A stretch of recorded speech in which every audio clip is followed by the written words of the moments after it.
Hello friends, welcome to my channel teaching by Ansari. कैसे हैं आप लोग? आई होप आप लोग अच्छे होंगे और अच्छे होना भी चाहिए। तो देखिए, हम आज उर्दू का बहुत इंटरेस्टिंग सा टॉपिक लेके आए हैं जो मुझे एक बोला गया है इसको कराने के लिए कमेंट बॉक्स में कई लोगों के जरिए। तो क्या है आज का टॉपिक? कलमा या लफ्ज़। मतलब कलमा किसे कहते हैं या लफ्ज़ कैसे कहते हैं। ऐसे हम नॉर्मल बात में बहुत बोलते हैं, कलमा, लफ्ज़, ये सब वर्ड मेरे मुंह से, हम लोग के मुंह से निकलते हैं। लेकिन कलमा का एग्जैक्ट डेफिनेशन क्या है, किसे कहते हैं, अगर कोई पूछ ले तो इसको जानना ज़रूरी है। और मोस्टली एग्जाम्स में पूछा भी जा सकता है अगर उर्दू आपके सब्जेक्ट में है या उर्दू से रिलेटेड आप कोई कम्पिटिटिव एग्जाम बीट कर रहे हैं तो देखिए, कलमा क्या होता है या लफ्ज़। जैसे जो भी बात हमारे मुंह से निकलती है उसे हम क्या कहते हैं? लफ्ज़ कहते हैं या कलमा कहते हैं। तो जो भी बात हमारे मुंह से निकलती है उसको हम क्या कहते हैं? कलमा या लफ्ज़। तो देखिए, यहाँ पे सिंपल सा लिखा हुआ है कि हमारे मुंह से जो बात निकलती है उसे हम क्या कहते हैं? लफ्ज़ कहते हैं या कलमा कहते हैं। अब जैसे कि बहुत सारे कोई हरूफ होता है, जैसे अलिफ है, रे है, वाव है। तो इस तरह से कई सारे हरूफ हैं। अब ये हरूफ मिल के जो क्या है, लफ्ज़ बनाते हैं। और बहुत सारे लफ्ज़ मिल के जो है एक सेंटेंस बना देते हैं, जो है जो हम पूरी बात को बोलते हैं।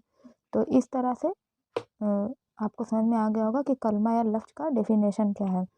जैसे मान लीजिए कि यहाँ पे हम लिख दें शीन, यहाँ पे शीन है और यहाँ पे है और यहाँ पे हम दाल लिख दिए।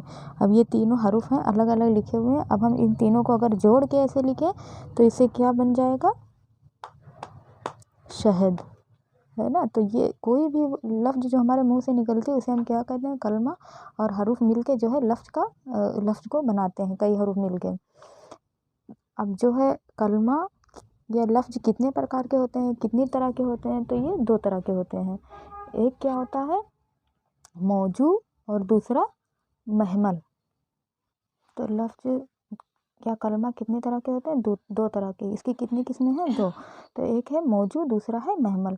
तो मौजू किसको कहते हैं? जो कोई मीनिंगफुल वर्ड हो, जैसे कि मान लो शहद हमने कह दिया, पानी कह दिया, खाना कह दिया, तो ये सब। लेकिन हम ऐसे बहुत सारे वर्ड बोलते हैं जिसका कोई मीनिंग नहीं निकलता। जैसे इंसान जल्दी में बोल देता है पानी वानी, खाना वाना। तो जो जिसका कोई मतलब मीनिंग नहीं निकल रहा है, मानी नहीं निकल रहा है, उसको हम क्या कहेंगे? महमल कहेंगे। और जिसका मानी निकल रहा है उसको हम क्या कहेंगे? मौजू कहेंगे। तो इस तरह से आई होप आपको समझ में आ गया होगा मौजू किसे कहते हैं, महमल किसे कहते हैं। तो अगर आपको वीडियो अच्छी लगे तो लाइक सब्सक्राइब करें, बेल आइकन को प्रेस करें और ऐसे ही शेयर करते रहें। Thank you for watching.